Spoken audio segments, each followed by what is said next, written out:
আজকে তোমাদের সঙ্গে শেয়ার করব এঁচোড়ের রেসিপি।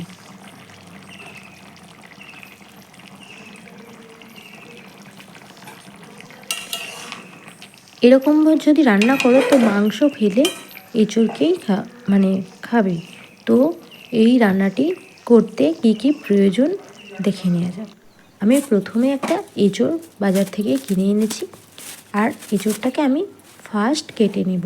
তো এঁচোড়টাকে কাটার সময় কিন্তু হাতে অবশ্যই যে কোনো তেল লাগিয়ে নিতে হবে, না হলে আটাটা হাতে চটচট করবে।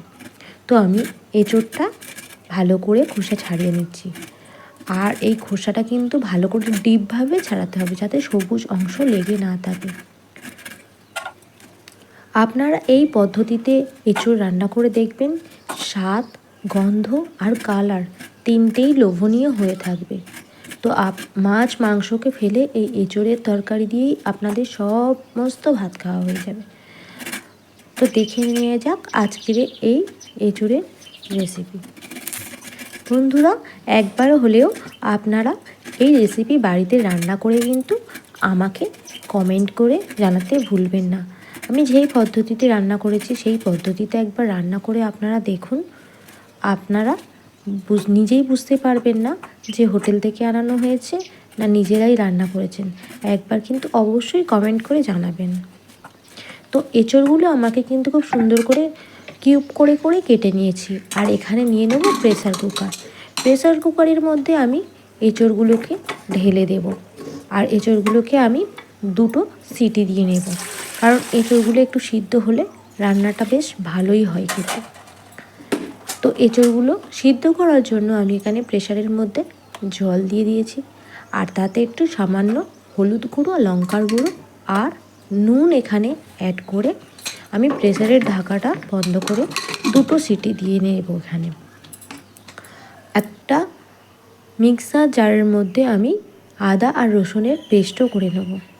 কড়াইয়ের মধ্যে আমি তেল দিয়ে দিলাম, আর এখানে কিউব করে কেটে আলু রেখেছিলাম, আলুগুলোকে আমি লাল লাল করে কিন্তু ভেজে নেব।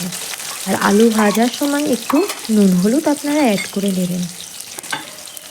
আপনারা যদি এই পদ্ধতিতে রান্না করেন খুব সহজ সিম্পলভাবে নতুন রাঁধুনিরাও কিন্তু খুব অনায়াসে রান্না করে নিতে পারবে, আর কিন্তু খেতে কিন্তু অসম্ভব সুন্দর হবে।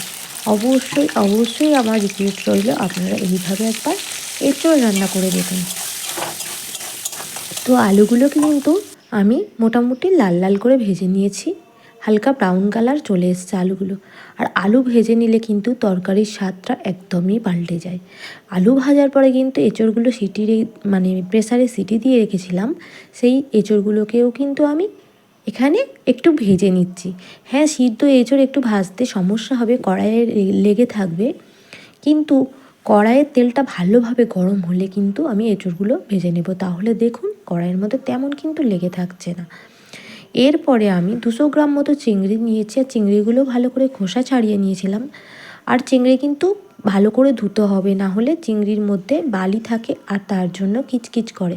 তো আমি এখানে ভালো করে চিংড়িগুলো ধুয়ে নিয়েছিলাম, ধুয়ে নিয়ে এখানে চিংড়িগুলো ভেজে নিয়েছিলাম। চিংড়িগুলো কিন্তু একেবারেই বেশি ভাজা হয়নি, কারণ চিংড়ি বেশি ভাজতে নেই, হালকা করে ভেজে তুলে নিতে হবে।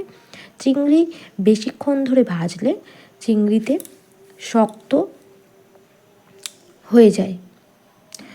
তো তারপরে চিংড়ি ভাজার পরে আমি তুলে নিলাম। ওই একই কড়াইয়ের মধ্যে আবারও কিছু তেল দিয়ে দিলাম, দিয়ে একটা মিডিয়াম সাইজের পেঁয়াজ কুচিয়ে রেখেছিলাম, সেই পেঁয়াজটা হালকা ব্রাউন কালার হতে আমি একটা মিডিয়াম সাইজের টমেটোও দিয়ে দিলাম। আর টমেটোটা দিয়ে কিন্তু ভালোভাবে নাড়াচাড়া করছি। যা টমেটোর মধ্যে নুন দেওয়ার কারণ হলো টমেটোটা তাড়াতাড়ি গলে এসে। আর তারপরে দিয়ে দেবো এখানে রসুন বাটা দিয়ে দেবো 1 টেবিল স্পুন, দিয়ে কিন্তু আবারও কিন্তু মশলার সঙ্গে ভালোভাবে মিশিয়ে নেব। দিয়ে দেবো লঙ্কার গুঁড়ো, আর আদা রসুনটা দেওয়ার পরে কিন্তু আমি এখানে মিক্সার জারের মধ্যে একটু জল দিয়ে জলটা দিয়ে মশলাটা কিন্তু বেশিক্ষণ ধরে কষিয়ে নিচ্ছি, কারণ জল দিয়ে দিয়ে কষালে কিন্তু ভালো রকম কষা যায় আর তলা ধরে যায় না। তো এবারে আমি ভেজে রাখা আলু, এঁচোড় আর চিংড়ি তিনটেই দিয়ে ভালো করে কিন্তু কষিয়ে নিচ্ছি। আর নিয়ে অবশ্যই কিন্তু গরম জল এখানে অ্যাড করবেন। গরম জল কিন্তু অ্যাড করলে তরকারির টেস্ট একদম বদলায় না, দারুণ হয়। আর ঠান্ডা জল কিন্তু তরকারির টেস্ট একদম পাল্টে দেয়। তো এখানে আমি একটু ভাজা মশলা দিয়েছিলাম আর দিয়ে কিন্তু ঢেকে রেখেছিলাম প্রায় 5 মিনিট। আর 5 মিনিট পরে আপনাদের সামনে খুলে দেখাচ্ছি যে কতটা সুন্দর হয়েছে। তো এবারে লাস্ট আমি একটুখানি নুন চেক করে নুনও দিয়ে দিলাম। আর তরকারির কালারটা কিন্তু খুব সুন্দর এসছে আর গন্ধটা কিন্তু ভীষণ সুন্দর এসছে। তো একেবারে আমার রেডি হয়ে গেছে আরও 5 মিনিট ঢেকে রাখার পরে।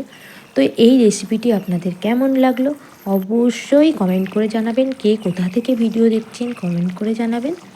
আর যদি ভিডিও ভালো লেগে থাকে অবশ্যই করে লাইক, কমেন্ট আর শেয়ার করবেন আর চ্যানেলটিকে সাবস্ক্রাইব করবেন আর পাশে থাকার অনুরোধ রইল।